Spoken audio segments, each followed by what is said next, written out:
Hi, everyone. I'm walking, I'm talking, and I'm talking about feminism and the quest for equality. So, there's a lot of talk on the internet these days. If you go through Facebook, scrolling, you're bound to come across some memes relating to the feminist movement and the quest for equality, supposed quest for equality. Every time I come across these, I can't help but, laugh inside at the irony, be slightly amused, because it doesn't really make sense. I mean, if feminism was a movement that was specifically targeting the inequalities for women, then I'd understand the name. But what I do not understand is why, if there's a quest for equality, meaning that, you're trying to make things even between the man and woman, and you're focusing on inequalities across the board, then why would you call it feminism? Why not call it equalism? Quest for equality. And the thing with feminism is, the general feminist, the general meme, any expression or idea that's shared on the feministic front, generally revolves around the principle of how the woman is being fucked and shat on, and how the man's on top, and the man dominates, and the man exploits, and the man has his way in the world, and it's all just shit for the women. Meh, meh, meh. And that seems to be the general attitude, that, it's the woman that's being shat on completely, and there's no two ways about it. And this is what strikes me as ironic, that there's not really much equality if you're only focusing on the imbalance of one gender.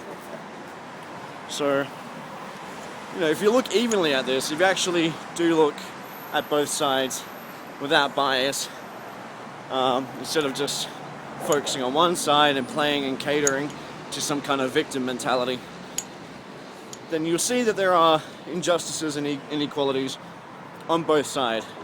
Sure, a man and a woman can have the same job for 40 years, and the man will earn a good $250,000 more than the woman over 40 years' time, even though they're doing the exact same job in the same amount of hours.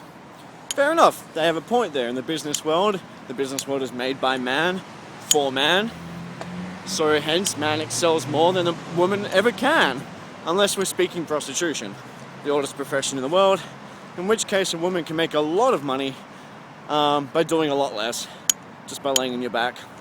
And if you don't want to sell your body absolutely, you can kind of sell it moderately and do a bit of stripping.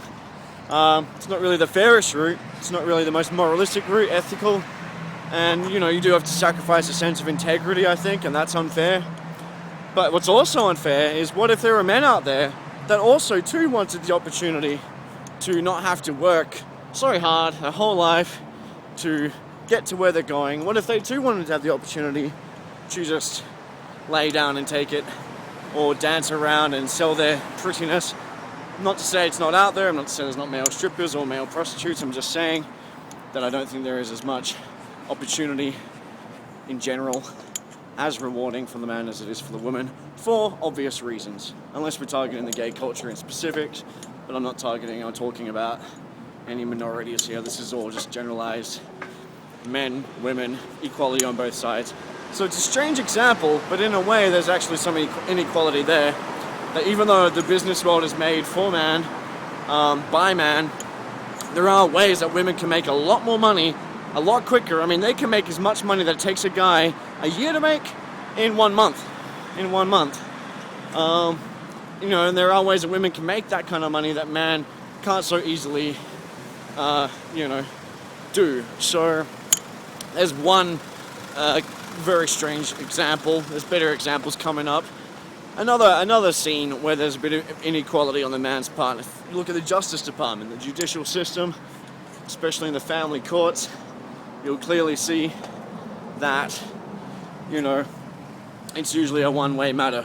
What she says, her word against his, or more so, you never hear it like that, do you? Her word against his. You always hear it like his word against hers. Because her word is the big, ominous giant, which kind of dwarfs, like David and Goliath, the man's word in court. And the hammer will always slam down more swiftly and with more conviction for the man if the woman knows how to milk out the tears in the courtroom. There's another example of some inequality, folks. It isn't just one way. It isn't always just about shitstorms on the woman.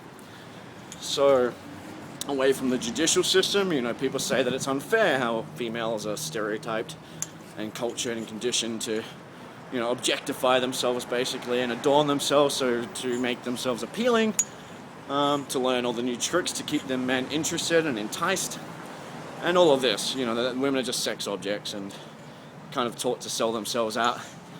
On the other hand, what about the stereotypes for men? Are we totally ignoring the other, you know, blue elephant in the room? Such as, you know, men aren't allowed to share their feelings, men aren't allowed to cry, any feminine attributes must be repressed. You know, a man's got to be committed and he's got to work hard and diligently and persevere and be courageous and brave and dare to overtake and conquer every mountain. And if he doesn't do this, then he is less of a man than other men who are a lot better at competing, I suppose. So there's a lot of expectations, there's a lot of pressure on the male to perform certain ways into society, and there is also repression on ways that he is allowed or promoted to express himself. And I think this affects just as adversely men, you know, than it does to women and their conditioning. You know, there's stereotypes for both. And the fact that women are raised to objectify themselves, as fucked up as it is, and as much as men are raised to do what they do and just work and make money, and it's pretty much it, right? Provide money and material possessions and security, financial security, physical protection. You know, men have to be the captain and women have to be the damsel. That's the way conditioning has it. Whether it succeeds, I'm not going there, you know. People are affected differently, and how the conditioning actually pans out in reality on each individual varies, okay? People fall out of the stereotype and often contradict it. So I'm not saying this is how all women and men are, just saying that this is the point of the conditioning. So, back to this idea of feminism, back to the idea of the quest for equality. I mean, really, it's always just a one-sided argument, pointing at the man with the big finger. What about the few fingers pointing back? And the imbalances that you know, caused not by women, but the imbalances which also work in favor of women. And this is what girls have to understand, that a lot of the nasty realities that they experience as a result of conditioning isn't necessarily the man's fault, any more than the fact that, you know, how it's so unfair in the judicial system and these expectations put on him, it isn't necessarily the woman's fault. It's just the way things are. And instead of trying to have this fight and yell in the faces of other men all these ideas, or vice versa with women, I think it would be more effective and make a lot more sense to look at the cause of all this, which would be government, media, propaganda, all these various systems and mediums for creating culture and maintaining culture. I think that's where the issue lies. And I think, you know, if somebody really wants equality for both genders equally on the same page, then they should just call it that, equalism, and focus on balancing the score on both sides. Otherwise, if it's just some kind of victim mentality masquerading as righteous cause, then, and it's only dealing with one side of the fence, then rightly so, it should be called feminism or masculinism. And that's all I got to say about that. Feel free to like and share and subscribe, and there's other foodle for your noodles somewhere on my channel. Feel free to check them out. Otherwise, take care of yourself, yo, and yeah, catch you next time. Cheers.